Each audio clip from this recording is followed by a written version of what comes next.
14장 6절입니다. 요한복음 14장 6절입니다. 예수께서 이르시되 내가 곧 길이요 진리요 생명이니 나로 말미암지 않고는 아버지께로 올 자가 없느니라. 아멘. 말씀 제목은 기독신앙이 종교화되며오니라는 말씀입니다. 기독신앙이 종교화되며오니라는 말씀으로 은혜를 나누려고 합니다. 예수님이 예수님 자신을 향해서 내가 길이고 또 내가 진리고 또 내가 생명이다 라고 말씀합니다.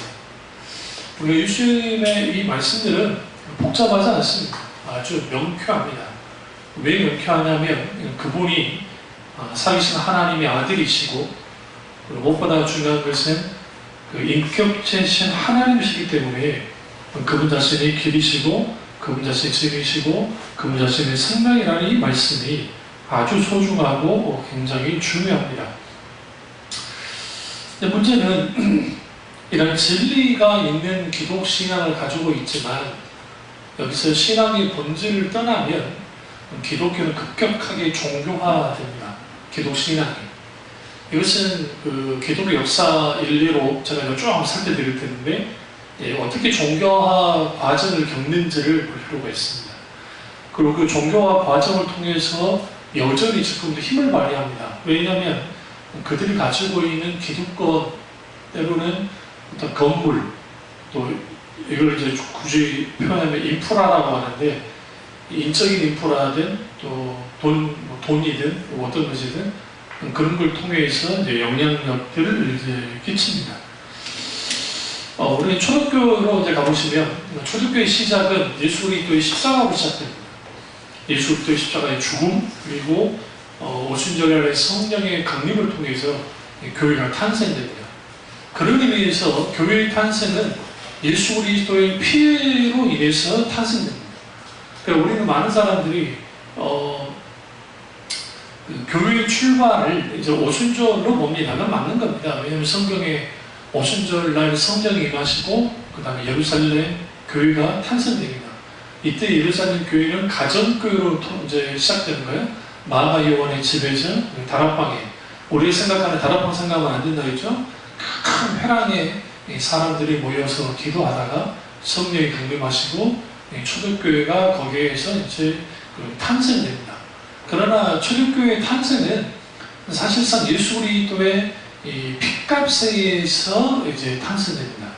그래서 우리가 그 사도행전의 서신서를 보시면 핏값으로 사신 교회라는 표현을 써요. 교회를 향해서. 그런 의미에서 교회의 탄생은 예수 그리스도의 십자가의 죽음을 통해서 이제 사실상 씨앗이 뿌려집니다. 물론 예수님의 초림까지도 가볼 수 있겠지만, 그래서 그 예수님의 십자가의 죽음이 교회의 씨앗이 되고, 그리고 예수님이 부활하시자 실질적인 교회가 생명을 잉태합니다. 완전히 생명이 드러나고, 그리고 이제 오순절 강림, 성령 강림을 통해서 꽃이 피는 거예요. 크게 나무처럼. 그런 의미에서 이 세 가지를 잃어버린 교회는 이제 종교화됩니다. 첫째, 예수 그리스도의 십자가의 죽음, 두 번째 부활, 세 번째 성령 강림. 그러니까 이 세 가지가 없으면 안 돼요. 우리가 하나님께서 이제 모든 것을 창조하셨는데 기독신앙의 핵심은 크게 세 가지로 볼 수 있는데, 첫 번째 커버넌트, 언약이에요. 그러니까 언약은 아주 중요합니다. 왜 중요하냐면 하나님께서 아담과 하와를 창조하시고 생육하고 번성하라 땅에 충만하라 말씀하시죠. 창세기 1장에. 그게 이제 문화 명령이라는 표현도 쓰지만 사실은 하나님과의 언약을 맺은 겁니다. 그 구체적인 언약은 이제 이후에 주님이 노아 그리고 그 다음에 아브라함, 모세, 다윗 하면서 언약이 체결되고 그 언약의 완성은 예수 그리스도께서 완전히 이제 완성을 합니다. 예수 자신이 언약이시기 때문에 그게 가장 중요합니다. 여기는 하나님의 의지, 뜻, 그리고 하나님의 시각, 언약 안에는 구속이 들어있기 때문에 구속의 시각, 그리고 경륜, 그러니까 하나님의 방향성이 같이 들어갑니다. 또 하나는 이제 그 기독신앙 핵심 중에 하나는 이 동행이에요. 동행함. 그러니까 그냥 말씀드릴게요.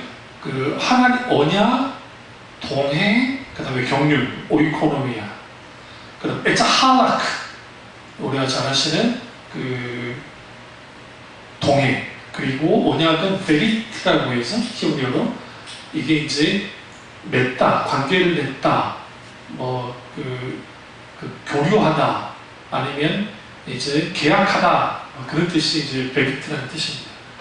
근데 이제 그 기독 신앙에 있어서 이 세 가지를 잃어버리면, 이 중에 하나라도 잃어버리면 기독 신앙은 철저하게 어떻게 올라가냐면 종교화돼요. 그러니까 일종의 교리 있잖아요. 신조가 있죠. 신조, 그리고 교조, 소위 말하는 예수님을 교조로 둘 수도 있어요. 자칫하면 종교가 되면 부처처럼. 그렇게 되면 예수님을 믿을 때에 종교적으로 믿어요. 그러니까 거기에 소위 그들 갖고 있는 것이 다 관념 속에서 하나님, 예수는 우리의 교조야. 그리고 하나님의 신이 계셔. 그래서 우리는 그 교리를 믿고 그리고 종교적으로 하나님을 믿는단 말이에요. 근데 이제 기독신앙은 그렇게 출발하지 않아요. 그러니까 기독신앙의 핵심은 철저하게 계시를 의존해요. 그러니까 하나님이 천지를 창조하시죠. 태초에 하나님이 천지를 창조하셨다는 그 소리는 이렇게 생각하시면 안 돼요. 단순히 하나님이 창조하셨다는 만 생각하면 안 돼요. 물론 그건 분명한 사실이에요. 그러나 동시에 창조 전에 하나님이 계셨다. 그러니까 하나님은 영원전부터 영원 후까지, 후라는 표현은 좀 웃긴 말인데 영원에서 영원까지 스스로 계시는 하나님이다라는 전제를 해요. 그래서 하나님께서 천지만물을 행동으로 창조하셔요? 말씀으로 창조하셨어요? 그걸 통해서 나는 하나님이야 라는 걸 드러내고 있는 거예요. 그러니까 신앙이라는 것은, 기독신앙은 철저하게 뭘 출발하냐면 하나님으로부터 출발해요. 인간으로부터 나오잖아요. 인간의 종교심에서 만들어진 게 아니에요.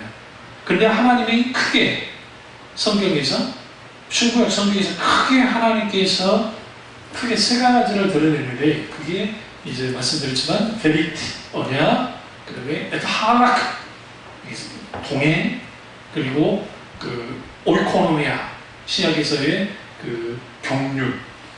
이 세 가지는 같이 갑니다. 사실 따로 가지 않습니다. 근데 중요한 거는 그 언약은 하나님과 우리 사이에 관계를 맺는 거기 때문에 이걸 교제, 그러니까 관계, 교제, 그런 측면에서 같은 방향을 바라봅니다. 하나님과 우리가 같은 방향으로 바라보는 것이 언약이에요.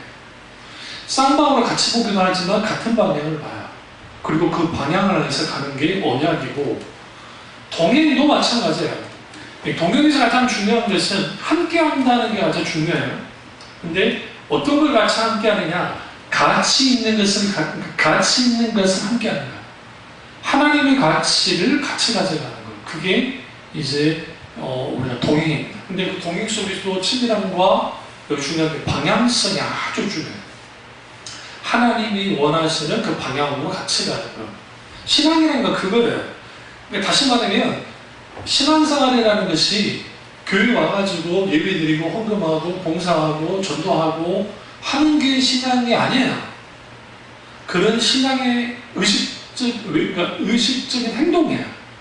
근데 거기에 뭐가 담겨 있어야 되냐면 세 가지: 베리, 언약, 에타하락, 동행, 그 다음에 오이코노미아, 경륜. 그럼 경륜은 뭐냐?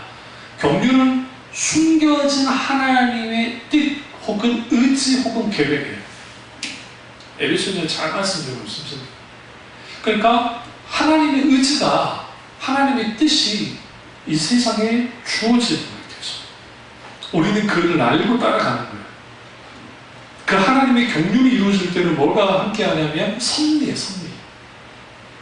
섭리를 하나 빼놨는데, 섭리는 뭐냐면 우리는 눈으로 보이지 않지만 세밀하게 간섭하시고 개입해서 이루시는 하나님의 그 실질적인 행동이 섭리입니다. 그 섭리가 우리 가운데 있어요. 그러면 이러한 것들이 우리 가운데 자연스럽게 혹은 자유스럽게 성령님의 놀라운 도심 속에서 계속 인식하고 실제로 그것을 경험하고 실제로 그렇게 나아가면 신앙이 종교화가 되질 않아요. 그런데 이게 왜곡되고 잘못되면 종교화가 급격하게 일어나기 시작합니다. 이제 우리가 성경은 창세기부터 한번 이제 초대교회까지 한번 쭉 훑어보면 되는데, 아담과 하와가 하나님을 이제 그 놀라운 그 은혜 가운데 창조돼서 주님과 에타 하락 산책하면서 동행하면서 같은 길을 걷고 발맞춰 걸으며 살았습니다. 그러다가 이제 세월이 어느 정도 지난지는 성경은 말하지 않고 있으니까 그건 모르겠어요. 근데 분명한 것은 아담과 하와가 사탄이 뱀 속에 들어가서 유혹할 때 공격해 들어온 게 뭐였냐면, 그게 뭐였어요? 그게 이거예요. 두 가지. 하나는 하나님 대신을 공격하고, 그러니까 하나님의 하나님 대신 그걸 공격하고, 또 하나는 자기 숭배예요. 인간의 자기 숭배. 그러니까 하나님이 네게 뭐라 하더냐? 선악과를 따먹지 말라더냐? 아니다, 뭐 동산에 뭐 어쩌고 그만하잖아요. 근데 하나님이 너 왜 선악과 못 따먹겠잖아? 네가 하나님처럼 될까봐 그러신 거야 하면서 하나님의 하나님 대신, 다시 말하면 하나님의 하나님 대신이라는 것은 하나님은 항상 선하시고 항상 옳으시고 항상 거룩하시고 항상 그러한 하나님이신데, 그 하나님 자체를 흔들어요. 일단 먼저 하나님 흔들어 놓고 그 다음에 네가 하나님 될 수 있어 라고 하면서 자기 숭배로 가라고 합니다. 인간의 자기 숭배.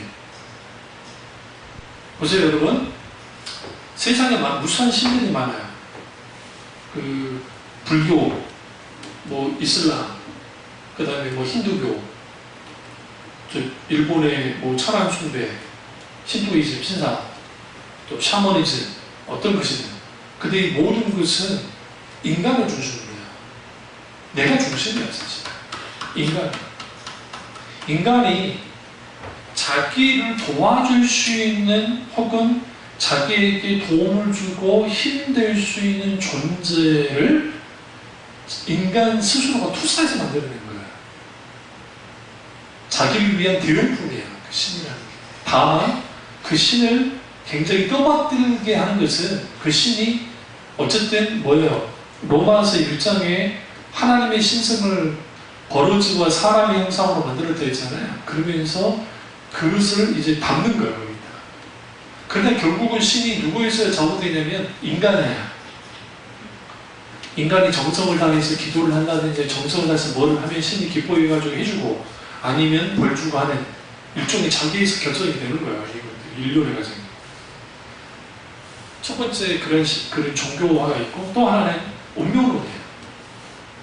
힌두교는 운명론이에요. 그러니까 내가 이렇게 막 병들고 가난한 것은 전생에 내가 뭘 했기 때문이다, 죄를 많이 졌기 때문이야 라고 하면서 일종의 자기의 현재적 삶을 그 과거 뭐 내세가 아니라 그 이전에 삶 속에서 지었던 업보라고 생각하면서 하는 거예요. 그러니까 이 사람들은 철저히 그 운명론 속에 살아가요. 이게 뭐와 맞닿느냐면 이슬람교와 맞닿아 있어요. 이게 인샬라 모든 건 신의 뜻이다. 이 이슬람에서의 인샬라와 기독교에서의 하나님의 뜻은 달라요. 성령의 뜻은. 뭐가 다르냐면, 여기는 우리는 모르지만 신이 알아서 모든 걸 해. 그래서 아주 기계적이에요. 그러니까 신이 일방적으로만 하는 거예요.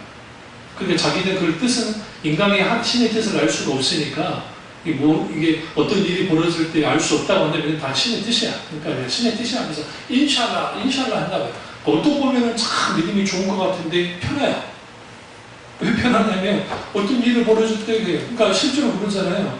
그 도둑질 했으면서도 딱 잡히면 인샬라 그러잖아요. 이거 물건이 있어가 내가 한 거다. 아주 이런 도덕적으로 아주 정말 그런 사람들이 있어요. 다 그렇진 않겠지만 인샬라. 그럼 기독교에서의 승리를 잘못 이해하면 운명론을 빠져요. 그러니까 하나님이 모든 것을 계획하시고 모든 것을 이루신다라는 게 승리인데, 이게 여기서 그냥 기계적으로 이루어지는 게 아니고 성령께서 우리에게 충분히 관점에 들어오세요. 그리고 우리에게 말씀하시고 또 그 길을 인도하시면 그 길을 따라갈 때 그 섭리가 그렇게 이끄는 거예요. 일방적이지 않아요.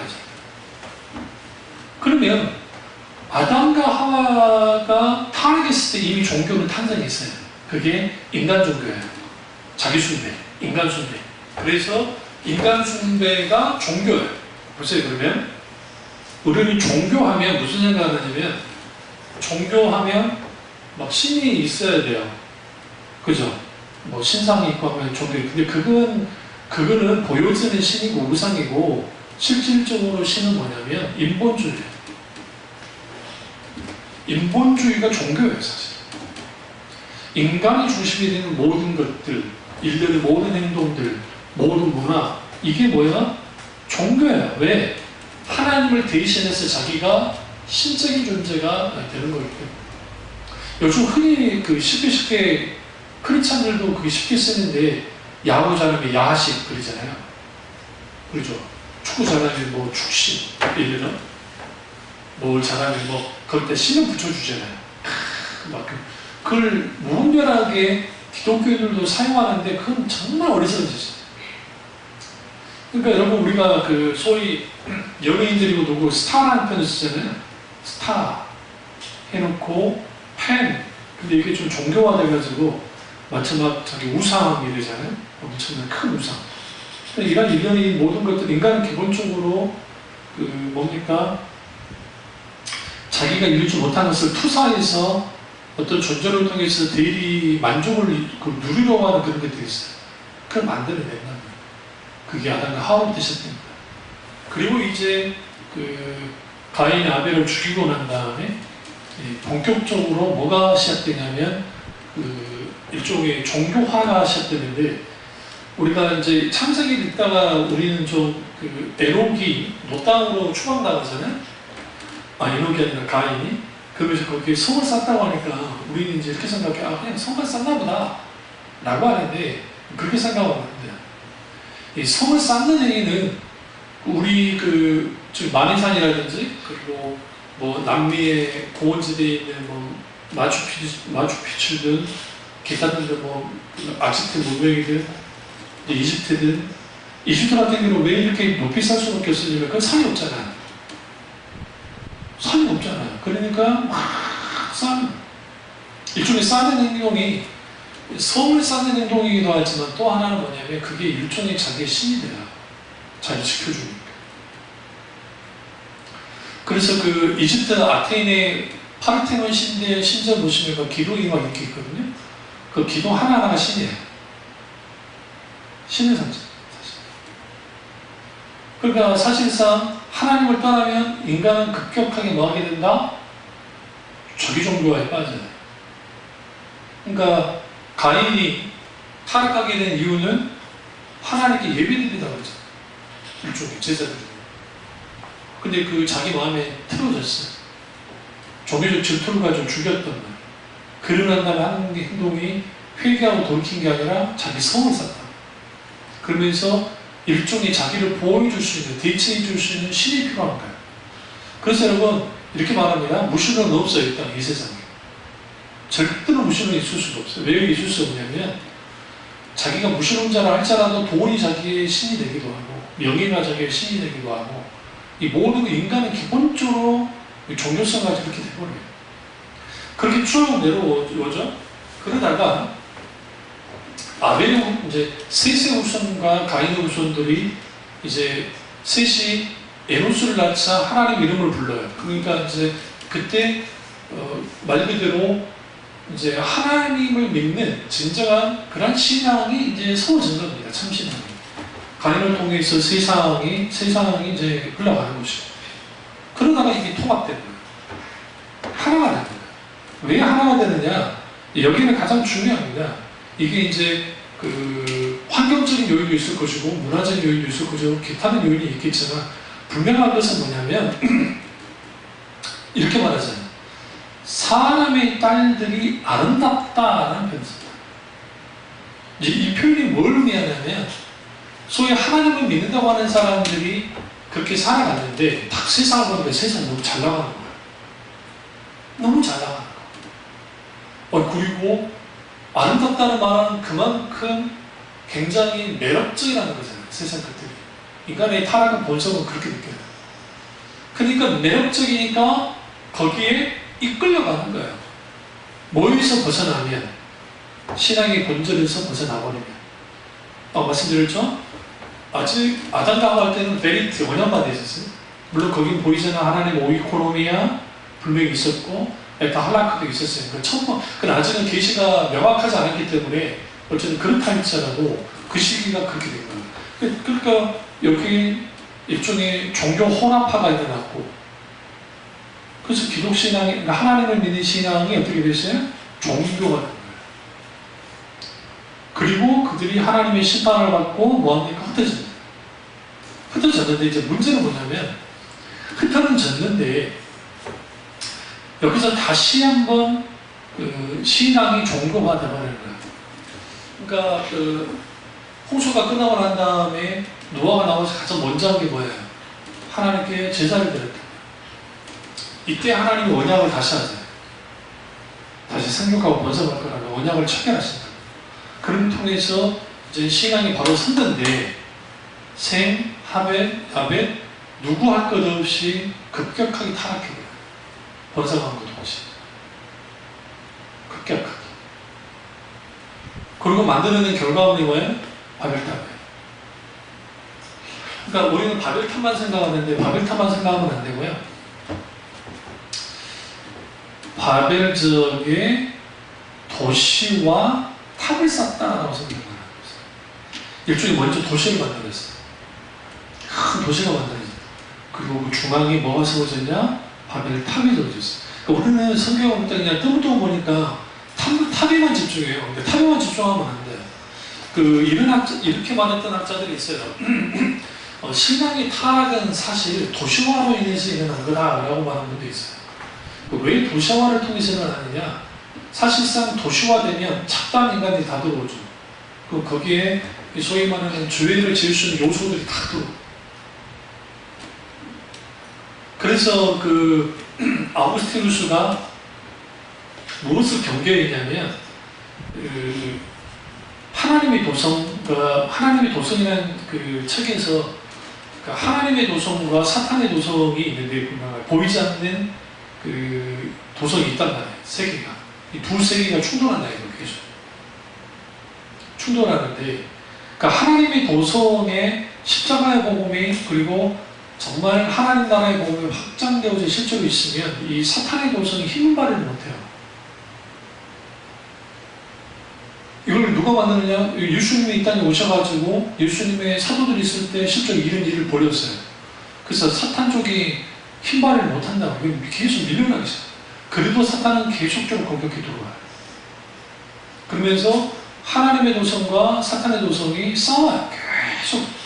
이건 예수님이 재림할 때까지 계속 싸운다. 이런 상황에서 뭐가 문제가 되냐면 하나님의 백성들이, 하나님의 사람들이 세상에 혹은 사탄의 도성에 백기투항해버립니다. 백기투항. 왜 백기투항하느냐? 여기 너무 잘 나가. 너무 거대해. 너무 잘 되고 있어.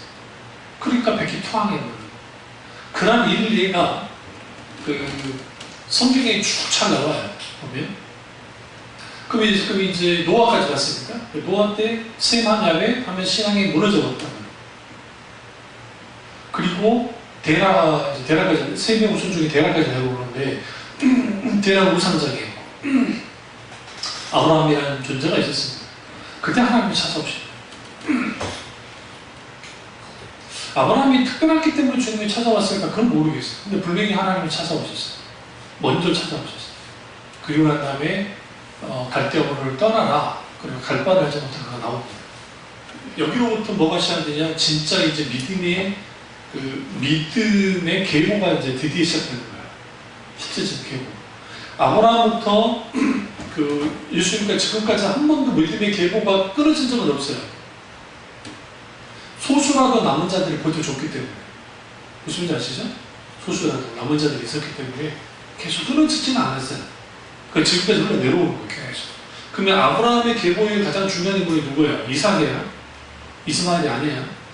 이스마엘은 세상을 상징해요. 이게 종교화된 이걸 무조건 이슬람만 생각하면 안 돼요. 이스마엘은 세상을 상징해요. 세상을 상징해요. 그래서 사도 바울이 이슬람이 아니고, 그러니까 이스마엘이 아니라 이삭을 통해서 하나님의 언약이, 그리고 하나님의 구속의 계획이 계속 오고 게 아니냐 계속 말하는 거예요. 그것은 뭐냐면 지금 이슬람과 유대교의 갈등을 말하는 게 아니라 이스마엘은 세상 종교의 상징이 돼요. 세상을 상징. 그러면 이삭을 통한, 그리고 야곱을 통한 성경에서 말하는 신앙이라는 것은 철저하게 언약에 충실해요. 언약에 모든 게 초점이 맞춰 있어요.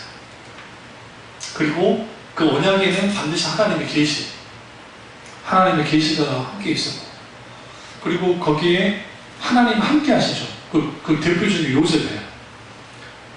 야곱과 함께 하셨지만 요셉과 하나님 함께, 이게 하나크야. 동행해요. 그런데 모세를 향한 요셉을 향한 오이코노미아, 하나님의 계획이 있어서 그게 뭐냐? 이스라엘 백성을 구원하는 거예요. 그러니까 거기 보세요. 언약, 그 다음에 동행, 그리고 하나님의 계획, 이게 같이 움직여요. 계속. 구약의 신약은 똑같아요. 이게 계속 그렇게 움직여요. 그게 이제 뭐까지 연결이 되냐면 400년의 기간을 버티면서 차츰차츰 이스라엘 사람들에게 하나님이 잊혀집니다. 400년 동안 이제 이집트에 살았기 때문에 다시 영향을 받아가지고. 그랬을 때에 그래도 모세의 어머니 요게벳이 어쨌든 믿음이 있는 사람이었기 때문에 소수 남아있는 신앙이 유지되긴 하죠. 하다가 하나님께서 출국 전에 모세에게 호렙산에서 모세를 만나셨습니다. 이때 이제 가장 중요한 게 있어요. 그러니까 하나님이 딱 찾아와요. 찾아와서 하시는 게 아브라함과 이삭과 야곱의 하나님이다 라면서 자기를 밝힌다. 이게 왜 중요하냐면, 물론 이제 항상 나한테 나는 내가 거룩하게 너는 신발을 벗어야 된다. 그리고 나는 여호와다 하면서 이제 후에 밝히시지만, 거기서 이제 여기서 중요한 건 뭐냐면 모세와 하나님이 뭘 하시냐면 거기에 기존에 있던 이 세속화되어버린, 종교화되어버린 이걸로부터 살아서 역사하시는 하나님이 직접적으로 그걸 대면하면서 모든 다시 회복시켜요. 그리고 거기에 뭐가 쭉 계속 오냐면 살아서 역사하는 하나님의 말씀이, 계시의 말씀들이 계속 신앙을 지탱시켜줘요. 계속 하나님 말씀하시면서. 그러니까 한 사람이 예수님을 믿고 죽을 때까지 가려면 지속적으로 말씀하시는 하나님과 친밀한 교제를 나누면서 하나님 깊이 알고 사랑하는, 늘 아버지 하나님 알아가는 그 관계 속에서 신앙생활을 계속 가는 건데, 이거 없이 그냥 의식과 형식과 그것만을 가지고 나가다 보니까 그렇게 됩니다. 그래서 이제 모세가 했는데, 거의 400년 동안이 유리방황했던 이스라엘 백성들의 이 잘못된 신관, 바울주의 영향을 받은 이런 것들을 벗겨내는 게 쉽지 않아요. 그래서 어떤 신학자 교수님은 40년의 광야 생활에 필연적이었다라고 하신 분들도 있어요. 왜 그러냐면 40년 동안의 광야 생활 속에서 그들의 잘못된, 애굽에서 있었던 잘못된 종교화되었던 것들을 벗겨내야 됩니다. 근데 이제 이게 좀 어폐가 있는 게, 하나님의 계획성에는 그런 게 없어요, 사실. 하나님이 원하는 것은 그들이 하나님 백성 돼서 즉시 가나안 땅으로 들어가서 언약의 백성으로 하나님의 왕이 되시고 그들의 백성 돼서 그렇게 살아가는 거였어요. 근데 뭐 그 교수님이 말이 틀린 것다고는 할 수 없어요. 그런데 그 40년 동안 벗겨졌나요? 안 벗겨졌으니까 문제인 거예요. 마치 벗겨진 것처럼 착각하는데 그거 아니에요. 그럼 광야에서 태어났던 세대가 아주 착한 세대입니까? 그렇지 않습니다. 우리 성경 파편처럼 보는데, 이제 모세가 노보산에 죽기 직전에 이제 여호수아를 후계자로 삼잖아요. 하나님 명령 따라서. 그 여호수아 1장에서 여호수아가 아주 심각하게 하나님께 기도합니다. 이 모기고도 백성을 어떻게 이끌어내는 거예요? 이 말은 무슨 말이냐면 1세대보다는 덜했을 줄 모르지만 만만치 않아서 2세대도 이들이. 그럼 그걸 어떻게 가르치느냐? 정말 바뀌어졌으면 신명기가 필요가 없어요. 신명기는 모세가 죽기 일부 직전에 이제 마지막 죽기 직전에 쓴 거예요. 유언 마치 유언서 비슷한 거예요. 근데 그 신명기서에서 계속 강조하는 게 뭡니까? 하나님을 따라서 말하는 거예요. 하나님을 대적하지 말라는 거예요. 아주 견고한 메시지를 줘요. 만약에 하나님을 따라가고 하나님 막내 일으키면 하나님이 어떻게 해요? 천대까지도 진멸할 거라고 경고까지 한다는 거예요. 그리고 화와 복에 대한 말씀을 신명기에서 계속 하죠. 하면서 왜 그런 말을 했어야 되냐면 광야 2세대들도 못지 않았다는 거예요. 1세대 못지않게. 그러니까 여러분 이걸 통해서 정말 사람이 바뀌어지기 쉽지 않아요. 그걸 알 수 있어요. 그리고 요수아가 그걸 통해서 이제 다시 한번 하나님의 놀라운 은혜 가운데 이제 영도의 길을 걷습니다. 그 실제로 가나안 땅에 들어갑니다. 그런데 이제 중국전쟁 미완성으로 끝났다 했죠. 여러 이유 때문에. 그때까지는 괜찮았는데 이제 여기서 본격적으로 종교화가 일어나는 거예요. 그 전까지는 광야에서 하나님이 주시는 만나로 살았어요. 근데 이제 가나안 땅을 정복하니까 성경이 뭐라 합니까? 그들이 들어갈 때 만나가 그쳤다고 성경이 말하니까 만나가 다 그친다고. 그리고 이제 들어가서 자기들이 먹고 살 수 있는 농사를 줄 수 있으니까 또 양을 쳐서 먹을 수 있으니까 그렇게 됐다고. 이제는 예전처럼 하나님을 절대적으로 의존할 이유가 없어진 거예요. 먹고 살아 해졌어요. 1세대, 2세대는 그래도 광야에서 고생했던 세대니까 그래도 하나님을 기억했다고요. 그래서 급격하게 타락을 하지 않았는데 이제 3세대, 하나님을 알지 못하는 세대가 갑자기 출현합니다. 이게 좀 이상하지 않으세요? 이거는 2세대의 신앙이라는 게 우리가 생각할 때 아주 그들이 하나님을 알았다고 하니까 그들의 신앙이 아주 좋았을 거라고 생각하는 큰 오산이에요. 이미 그들로부터 흔들린 거예요. 한국교회 흔들린 것은 우리 권사님 세대가 흔들렸기 때문에 사실. 저 2세대를 말하면 안 돼요. 왜? 권사님 세대가 어떤 세대냐면 그 아주 기복주의의 극을 달렸던 시대 속에서 신앙생활을 했던 거예요. 그 싸구려 분강사로부터 시작해서 젊은 시절에 그 은혜를 받고 그리고 난 다음에 다음 세대가 나왔을 때에 무슨 일이 벌어지느냐? 하나님을 떠나는 거예요. 아주 떠나느냐? 그렇지 않아요. 여러분 그렇게 생각하면 프로잖아요. 왜냐하면 하나님께 돌아오잖아요. 사사들에서 맞아요. 그러니까 남은 자들이 있어요. 남은 자들. 소수의 남은 자들을 통해서 신앙을 복구시킵니다. 그러니까 기독 신앙이 종교화되면 하나님은 다시 뭘 통해서 환란이 된 뭘 통해서 허용하셔서 다시 복구시켜요. 그러나 인간은 죄의 관성이 있어가지고 다시 돌아가요. 돌아가고 복구시키고 돌아가고 복구시키고 이런 일련의 일들이 기독교 역사 안에서 계속 일어나요. 이게 이제 인간의 죄성이 있어요. 이렇게 있어요. 그래서 하나님이 뭐 하시냐면 하나님이 찾으시는 거예요. 세대 속에서 찾으시는 거예요. 여호수아 세대 이후에 이제 그렇게 됩니다. 그리고 사사들이 등장한 동시에 이제 다시 그 야훼 신앙이 복구됩니다. 야훼 신앙이 복구됐다가 다시 엎어졌다가 복구됐다가 엎어졌다가 하는 일들의 과정을 한 400년 이상은 그런 일을 한단 말이에요. 그러다가 이제 사무엘이라고 하는 인물이 나옵니다. 이 사무엘이 등장과 동시에 이제 이전에 잘못된 신앙 체계가 많이 깨부셔져요. 하나님 큰 은혜를 줬기 때문에. 그러나 사울이라고 하는 아주 처음에는 겸손했지만 타락한 왕이 나옴을 통해서 신앙이 급격하게 다 동시죠. 그러니까 그게 크게 태가 나지 않았다는 것은 동시대에 다윗이라는 인물이 있었기 때문에.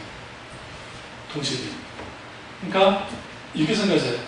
킹들 목사님의 책 가운데 내일의 기름 부은 책에서 어제의 기름 부음의 사람 사울, 오늘의 기름 부음의 사람 사무엘, 내일의 기름 부음의 사람 다윗이 있었단 말이에요. 그래서 한 세대에 어제의 기름 부음의 사람이 있었고, 오늘의 기름 부음의 사람이 있었고, 내일의 기름 부음의 사람이 있었다. 오늘의 기름 부음의 사람이었던 사무엘이 이 모으는 지탱해 줬어요. 그 시대에. 그러나 그가 중간에 죽잖아요. 그러니까 그 사울이 아버지가 죽었다고 막 대성통곡해요. 사울이 정말 아버지처럼 여겼다고 하면서. 그러나 그가 죽자 급격하게 이제 뭐가 되냐면 그 신앙이 아주 그 사울의 영향을 받아가지고 급격하게 이제 흔들립니다. 하나님의 야훼 신앙이. 근데 다윗이 결국은 하나님 통해서 승리를 해버리잖아요. 클라이막스는 뭐냐면 법궤가 들어올 거예요. 이제 다 정리하고 법궤가 들어와요. 근데 그 중요한 게 그 다윗이 여부수족을 몰아내잖아요. 정복을 해버려요. 그러면서 여호수아가 완성하지 못했던 가나안 정복이 다윗 때 완성이 돼요. 그리고 동시에 뭐가 들어오느냐? 법궤가 그리고 들어와요. 완전한 하나님의 신앙이, 하나님 중심적인 신앙이 회복됩니다. 거기에 왜 그렇게 되냐? 그게 다윗이라는 인물이 똑같아요. 하나님의 언약이 다윗을 찾아냈어요. 내가 너를 통해서 이제는 영원한 왕위가 계속할 것이다. 그게 그리스도께 예수님께로 연결이 되잖아요. 그러면서 언약이 체결되고 다윗은 늘 하나님과 함께 있던 사람입니다. 그리고 하나님의 경륜이 있었어요. 그가 너무 원하는 것은 지금 하나님이 영원히 주인이 되셔서 하나님이 자기가 왕이지만 하나님만이 만왕의 왕이 되시길 그가 너무너무 원했어요. 그래서 그 아버지의 우주과 뜻이 다 그 자기가 통치하는 나라 속에서 이루어지길 원했던 거예요. 그러나 그 아들 솔로몬이 망가뜨립니다. 그가 40년도 안 됐어요. 솔로몬이 그래서 이제 하나님 그쪽을 원치 않았던 일들을 예루살렘 성전 안에다가 무슨 성 안에다가 뭘 하느냐? 무상 단지가 세워집니다. 아주 충격적이에요. 그러니까 왜 그렇게 그랬을까요? 지금 솔로몬은 자기 아버지가 하나님의 놀라운 은혜 가운데 이렇게 이뤘던 걸 다 봤을 거라고요. 그런데 그가 급격하게 타락했던 이유는 뭐냐면 어렸을 때는 하나님과 친밀한 대화를 통해서 친밀한 교제를 나눴고 하나님의 뜨겁게 사랑했던 사람이 솔로몬이에요. 그리고 하나님과의 관계는 늘 아까 말했지만 세 가지 방향성, 신앙에서 가장 중요한 태도예요. 에티튜드, 태도. 그 태도가 자기 왕국을 보존하는 데 소중하게 됐다고요. 그러니까 하나님이 아니라 축이 누구에게 자기에게 딱 이렇게 돌아서면 신앙은 급격하게 타락해요. 지금 이런 말을 했어요. 내가 천하 목사님과 이야기하다가 우리도 저렇게 큰 교회를 이루고 소위 말하는 떵떵거리는 위치에 섰을 때 우리도 변하지 말라는 법은 없을 거라고. 저도 거기서 동감을 했어요. 왜 그러냐면 우리는 그런 자리에 서본 적이 없으니까 오늘 너무 쉽게 그에 대해서 말을 할 수는 있어요. 그런데 막상 내가 그 자리에 있으면 욕심이 생길 겁니다. 솔로몬은 일종의 자기 교만 속에 빠져서 아담과 하와가 했던 짓을 똑같이 한 거예요. 그러니까 모든 종교와 현상에는 자기 숭배, 자기 사랑, 세상 사랑이 거기에 있어요.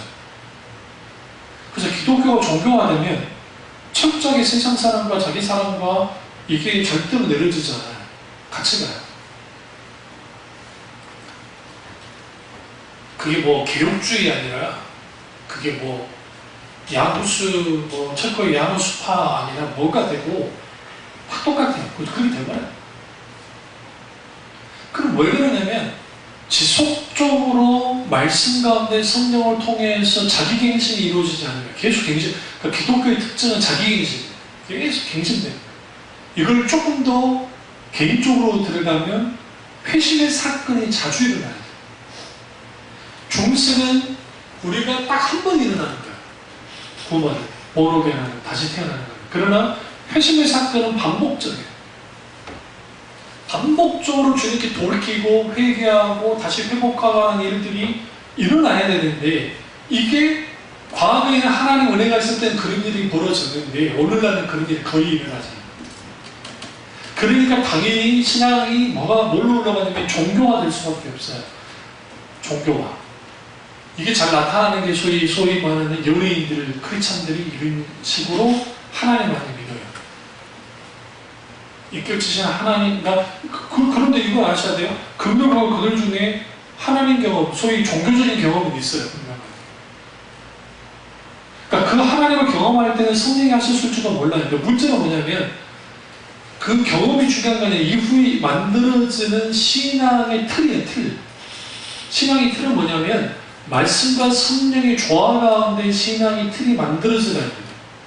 근데 그게 아니라 자기 종교적 철학, 그리고 자기가 어디 교회에서 그 신앙생활 했는데 거기서 있는 그런 소위 잡다한 그 신앙 논리들을 가지고 신앙생활을 해나가는 거예요.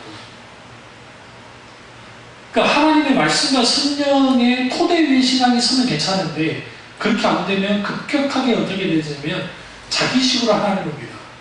그래서 자기가 원하는 하나님, 자기가 바라는 하나님, 물론 어쨌든 또 자기 종교적 경험이 있으니까 하나님의 살아계신 것을 나는 믿어. 그런데 그런 식으로 하나님을 믿기시는 거예요. 그러면 하나님을 어떻게 섬기게 되냐면 하나님을 우상 섬기다시 하나님을 섬겨요. 이게 기독신앙이 종교화되어 가는 거예요. 이게 똑같은 게 이제 그 사사시대 때 이게 잘 이루어지죠. 계속 그런 일들이 벌어지죠. 그리고 이제 나라가 쪼개지죠. 나라가 이제 그 로마왕 때 여로보암에 의해서 이제 나라가 쪼개집니다. 나라가 딱 쪼개졌을 때 일어나는 현상이 뭐예요? 이때 이제 그 여로보암 쪽에서 열지파가 빠져나가니까 열지파가 만드는 북왕국 이스라엘에서 가장 먼저 일어나는 일이 뭐냐면 이게 그 그리심 산에 뭐가 세워졌어요? 이쪽에 성전이 세워졌어요.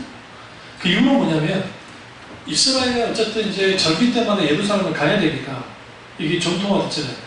왜냐하면 그 다윗 통치부터 시작해서 그 솔로몬 통치까지 80년 동안 사람들이 예루살렘에서 요절도 지키고 했던 그런 것들이 있었으니까 한꺼번에 버려줄 수 없단 말이에요. 그걸 막아야 되니까 어쩔 수 없이 이제 아무나 데려다가 제사장을 레위 만들어서 제사장을 세우고, 그리고 그리심산에다가 뭘 만들어서 성경에 보시면 금송아지. 근데 이제 여러분 댁에서 한번 성경 보시면 아시겠지만 그 금송아지는 뭐라고 그랬어요? 여호와라고 그랬다. 이게 굉장히 중요한 거예요. 그러니까 그 금송아지를 만든 이유는 이분이 여호와라는 거예요. 착각하면 안 돼요. 금송아지 자체가 여호와라는 게 아니라 단순히 여호와라는 게 아니라 뭘 차용했냐면 이 시대에 금송아지가 의미하는 바를 알아야 우리가 이해할 수 있어요. 가나안 땅에서의 금송아지는 황소예요. 황소는 뭘 개간해요? 농사할 때 땅을 다 개간할 수 있잖아요. 그러니까 각자 호랑이 중요한 게 아니에요. 곰 중요한 게 아니에요. 뭐가 중요해요? 황소가 최고인 거예요. 왜? 농사 지을 때 소만 있으면 이게 엄청나게 할 수 있어요.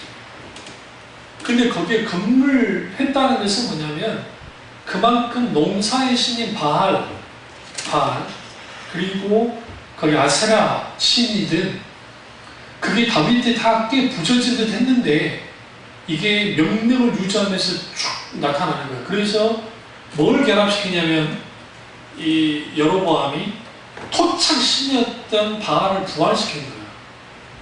근데 이걸 이름을 바꿔, 여호와를.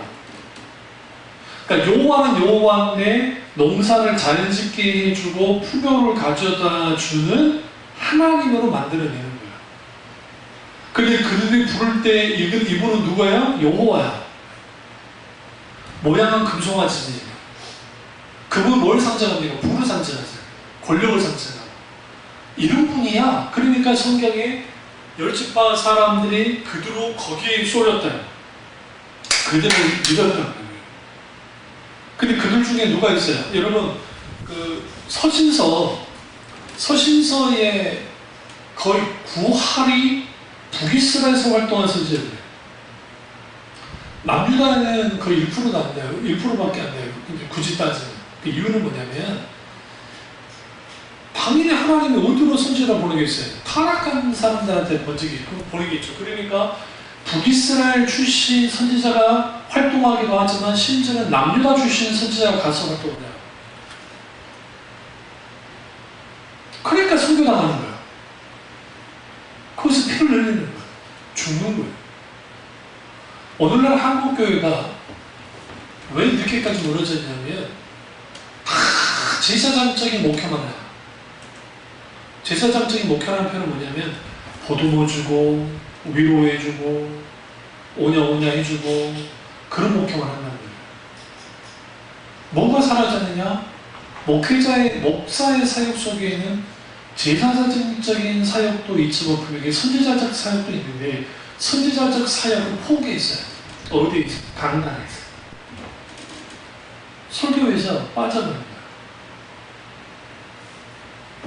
우리 선배 목사님들은 회개에 대한 설교, 어떤 그런 천국에 대한 설교, 즐거운 설교가 있었는데 이런 설교가 빠져버립니다.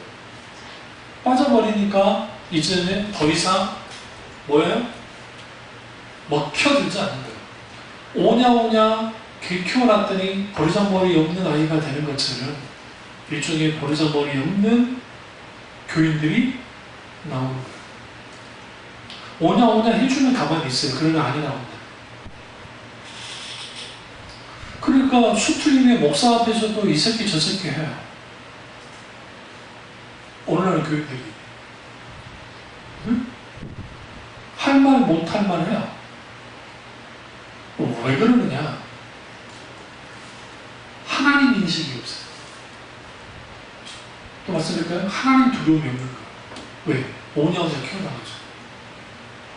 계속 강단에서 오냐 해놨더니 하나님 두려움이 없어요. 하나님 두려움 없으니까 당연히 목사님이 설교 가운데서 삿대질을 하면서 그 앞에서 목사를 잡고 끌어내리는 것을 한국교회 비밀리지했어요. 그게 70년도, 80년도, 90년도에 있었던 일 아닙니까? 교육에마다 불러날 때. 오늘날에는 아예 목사가 올라오지 못하고 막아버려요. 그런 일들을 서슴없이 해요. 그건 재밌는 게 서로 하나님이 자기들 편이라는 거죠. 근데 말씀드리지만 하나님 누구 편도 안 해요. 여리고 평지에서 하나님이 여호수아에게 나타났을 때 군대 장관을 여호수아가 누구 편이라 할 때 난 누구 편도 아니라는 거예요. 하나님 편이지. 하나님은 하나님 편이지. 우리가 하나님 편돼야지. 근데 이 부분이 안 되는 거예요. 왜 안 되냐? 신앙이 종교화되면 이게 두 가지가 만들어져야 돼요. 하나는 기득권이 만들어지고 또 하나는 이제 요즘 말하면 카르텔이에요. 카르텔은 게 뭐냐면 자기들이 만드는 초우성 같은 걸 만드는 거예요. 그러니까 이게 문제가 자기장한테 내려오는 게 안 되잖아요. 큰 교회 같은 경우는 사업하려고 들어오는 사람도 생각보다 많습니다. 이게 선교목사님들은 해주는 말인데 실제 또 자주 교회를 옮기는 사람 중에 대표적인 게 교사가 중인데 보험하는 사람 몰려가는 거죠. 예전에 내가 말씀드린 실제로 있었던 일인데 작은 교회인데 자동차 파는 그걸 판매하는 직원인데 그 사람이 교회에 등록을 해가지고 또 그 사람이 막 이렇게 갖고 사람 전도를 해갖고 왔어요. 그 사람들이 막 들어와가지고 한 2개월 된 데서 막 15명이 6명인가 막 늘어나니까 교회에 마침 차가 없어서 목사님이 봉고차로 승합차로 교회를 좀 실어 나르시죠. 할보로 사교학을 한 다음에 그 다음 주 안 나오면 그 전도했던 사람들이 갑자기 안 나와. 전화를 안 받아. 건너건너 들었더니 그 사람들을 몰래 사가지고 알바로 사가지고 그 교회에 계속 오게 만들었어. 돈 주고 사가지고. 그리고 몇 천만 원짜리, 2천만 원, 1,500원, 2천만 원짜리 승합차 팔아먹고 튀어. 그게 교회에서 그 짓을 해요.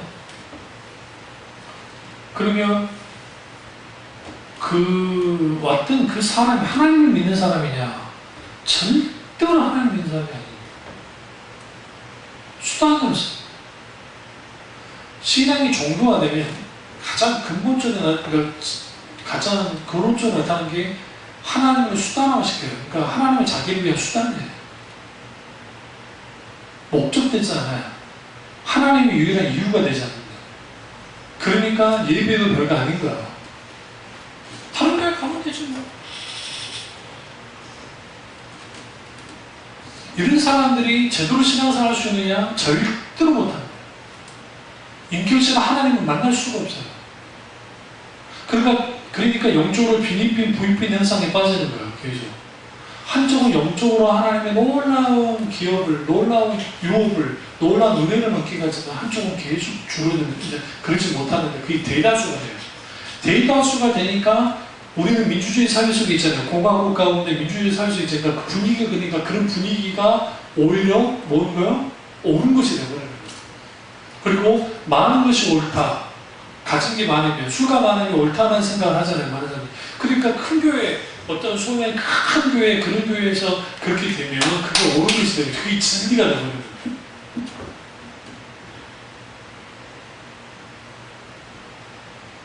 주로 외모를 취하지 않으십니다. 여로보암이 그렇게 만들어서 타락하고 그 뿌리가 이제 시드기야가 마지막 느부갓네살 왕에 의해서 남유다가 멸망하기까지, 물론 이제 722년에 사마네살 왕에 의해서 그 멸망을 하지만 북이스라엘이 멸망하고 남유다 통합이 되잖아요.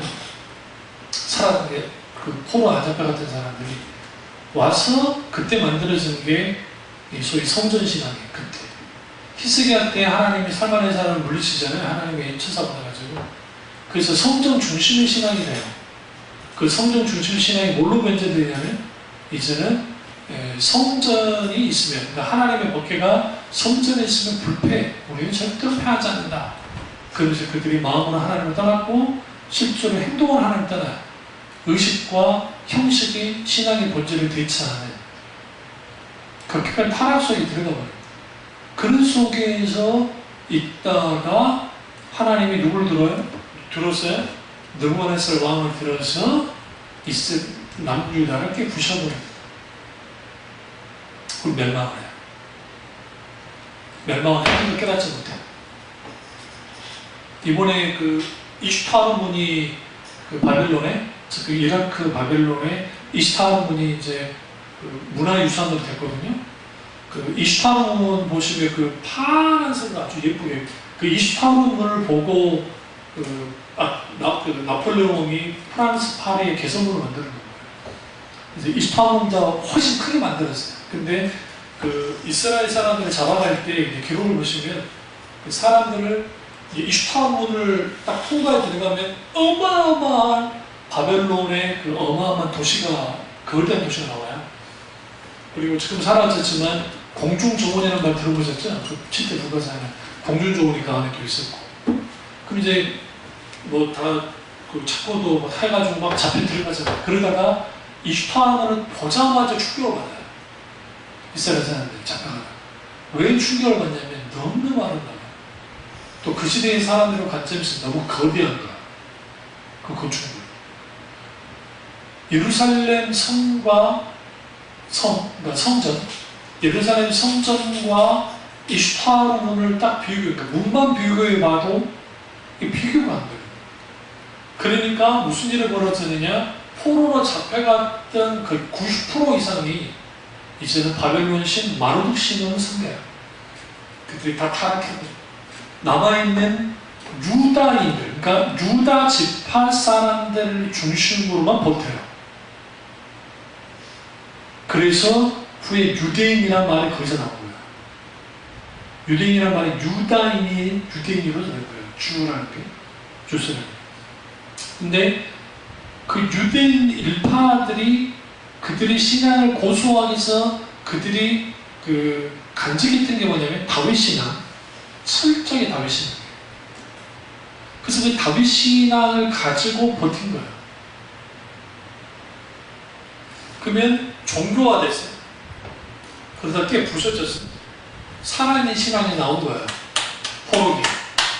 그러면서 우리가 너무나 잘 아시는 에스라, 느헤미야, 여러분 잘 아시는 뭐 다니엘, 기라성 같은 학교도 마찬가지고 하나님의 선지자, 하나님의 사람들이 나오면서 하고 특별히 그 포로교환 이후에 에스라와 수르바벨 그 대제사장 수르바벨 그 중심으로 해서 영적인 각성이 일어납니다. 그래서 완전히 신앙이 회복돼요. 하나님 안에서. 그러나 여전히 문제가 해결되지 않는 것은 이 바벨론 저기에서 이방 여인과 결혼했잖아요. 이 문제가 걸린 거야, 자식까지. 그래서 이걸 차일피를 미루다가 신앙이 타락되니까 느헤미야가 나서서 결단하라고 축구하고 결단하라. 그러나 사실상 이제 그 보시면 이제 이제 결별하잖아요. 그 재산도 다 주고 하면서 했지만 불과 30년도 안 돼서 이제 말라기 시대가 가면 급격하게 다시 타락합니다. 그들이. 그리고 선지자가 끊어집니다. 그리고 말 그대로 영적 암흑기가 400년 동안 덮쳐요. 이스라엘. 더 이상 선지자가 나오지 않아요. 그러면서 200년이 딱 지나고 난 다음에 이제 하수몬 왕가가 이제 만들어졌는데 200년 좀 더 지난 다음에 거기에 이제 여러분 여기 복잡하니까 성경에는 없는 건데 이렇게 이제 역사 속에 나타난 건데 명맥을 유지하고 있던 그 러비인들이 이제 그 알렉산더 대왕에서 페르시아가 멸망을 하고 그리고 이제 헬라 제국이 만들어져요. 그래서 세르쿠스 왕조, 뭐 프톨레미 마이오스 왕조가 많이 있습니다. 그래서 안티오쿠스 4세 때 이 반란을 일으킵니다. 그래서 반란을 일으켜서 이제 치열한 싸움을 합니다. 그 이유는 뭐냐면 예루살렘 성전이 이제 그 알렉산더 대왕이 이집트를 정복하고 할 때 이제 어디까지 들어오냐면 그 이스라엘 예루살렘까지 들어옵니다. 들어왔는데 평소 같으면 다 꽤 부셔버렸을 텐데 불살렸을 텐데 그때 알렉산더 대왕을 누가 맞이하냐면 그 지금 남아있던 유대인들이 흰 그 레위인들이 흰 옷을 입고 나와요. 맞아들여요. 그것을 보고 알렉산더 대왕이 아주 기분이 좋아졌나요? 제가 완전히 신같은 존재가 됐으니까 명령을 내리기를 예루살렘 성전을 특별히 예루살렘 성전을 절대로 깨부시지 말아라 명령을 내린다. 그거 살아남아요.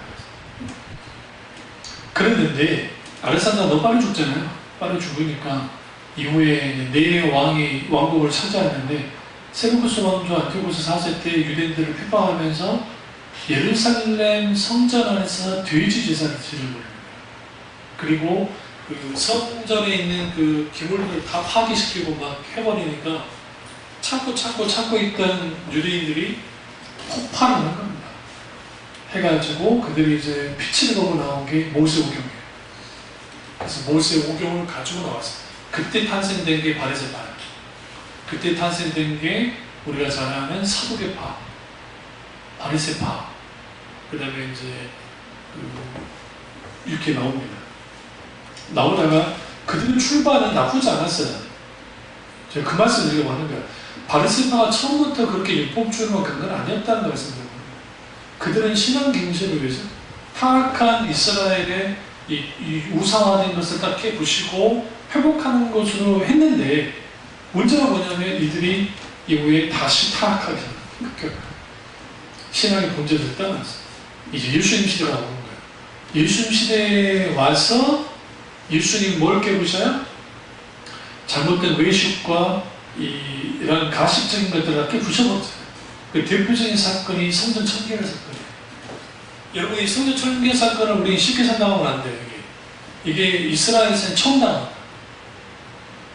그러니까 선지자들도 많았지만 이런 일을 벌인 분이 예수님밖에 없었어요. 그 중심에서 표포타 터치가 똑같아요. 그걸 통해서 민낯을 드러내버려요. 그리고 교회가 탄생됩니다. 예수님의 죽음을 또 예수님의 십자가의 죽음, 피값으로 사신 교회가 되는 거예요. 부활과 주님의 이제 오순절 성령 강림을 통해서 교회가 탄생돼요. 초대교회가 이렇게 돼서 나왔는데 이제 되게 말씀드려요. 우리는 초대교회랑 환상을 갖고 있어요. 어떤 환상이냐면 초대교회 완전했을 것이다. 완전하지 않았어요. 그 인간이 했기 때문에. 그러나 그에도 불구하고 지금보다는 더 은혜가 있던 시대이긴 합니다. 그 은혜가 있는 시대임에도 불구하고 문제가 발생했죠. 그게 뭐야? 대표적인 고린도 교회입니다. 고린도 교회가 아주 성령의 역사는 강력했지만 거기에 사랑도 없고 자기식의 파당을 일으키는 그런 일을 벌였고 갈라디아 교회도 심각했습니다.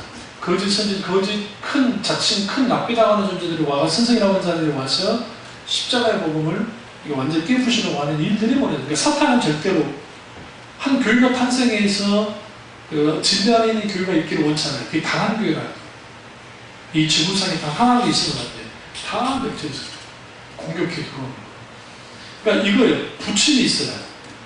신앙의 타락, 세속화와 신앙의 회귀, 그러니까 갱신과 회복이 왔다 갔다 하는 거예요. 했지만 이제 사도들 다 죽고 예수님 승천하셨고 사도 영혼 하나 남았을 때 사도에게 하나님이 바모스에 나타나시잖아요. 그때가 아마 AD 90년이나 그 100년 사이에 어쨌든 사도의 요한계시록이 써졌을 거라고 보는데 그때 소아시아 일곱 교회에 대한 편지 속에서 이제 이게 그냥 충격적인 거야. 칭찬받는 교회는 딱 2개였고 나머지 5교회가 아주 이제 라우딩이나 칭찬도 없었고 칭찬과 책망을 같이 받았어. 근데 여기서 가장 충격적인 게 뭐냐면 에베소 교회의 타락이 충격적인 거예요. 그러니까 다른 교회는 그럴 수 있는데 에베소 교회는 그런 건 안 돼요. 왜 그러냐면 에베소 교회는 사도 바울이 목회 있었고 바나바가 목회 있었고 디도가 목회 있었고 심지어는 베드로도 있었다는 그 기록도 있는데 엄청난 사도들이 목회했던 이 에베소 교회의 첫사랑을 잃어버린 타락, 이게 결국은 교회가 계속적으로 주님 안에서 자기갱신이 되지 않으면 종교화된다는 것을 분명히 압니다. 종교화가 되면 이제는 수호를 자랑합니다. 그래서 라우디게아 계신다는 거예요. 우리는 수가 많고 우리는 부유하고 우리는 장가가고 있어. 그래서 건물도 커지고 사람도 많고 바글바글해요. 그러면 이제 이걸로 끝나지 않아요. 그런 듯해요. 잘 나간 듯해요. 근데 사탄은 가만두지 않아요. 그리고 이후에 이걸 어떻게 만드느냐? 갖다 버려요. 그게 이제 유럽교회가 그런 거죠. 유럽교회가 그런 거죠. 그렇게 딱 돼버려요. 그렇게 만들어요. 그럼 또 하나님은 가만 계시느냐? 또 우리 하나님 가만 계시지 않죠. 그래서 하나님 하시는 게 뭐냐? 남은 자를 또 찾아야. 이게 여러분 너무나 잘 아시는 부흥이에요. 부흥. 조나단 에드워드 목사님 통한 부흥, 웨슬리 목사님 통한 부흥, D.L. 모디, 이반 로버츠, 기타 등등 이런 하나님의 부흥들의 거기서 일어나는 거예요.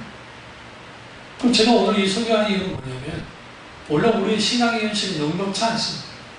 우리 교회가 사람들의 숫자가 많고 적고를 다 떠나서 이런 착각 때문에 우리 교회가 사람이 여전히 많기 때문에 어느나 상관없어라고 생각하는데 그렇지 않아요. 왜 그러냐면 딱 20년, 30년 전에 보세요. 딱 20년. 그리고 더 문제는 뭐냐면 정말 진리의 말씀이 선포되고 있는가, 그리고 거기에 살아서 역사하시는 하나님의 놀라운 임재가 있는가, 기름부음이 있는가. 만약에 거쳐졌다면 이게 정말 심각한 거예요. 참여중앙 때도 마찬가지죠. 이를 알고 좀 더 깨워서 정말 성령님의 놀라운 은혜가 자기 갱신과 자기 회개가 있는 저와 여러분 되시기를 주님을 축원합니다. 기도하겠습니다. 잠깐 기도하실 때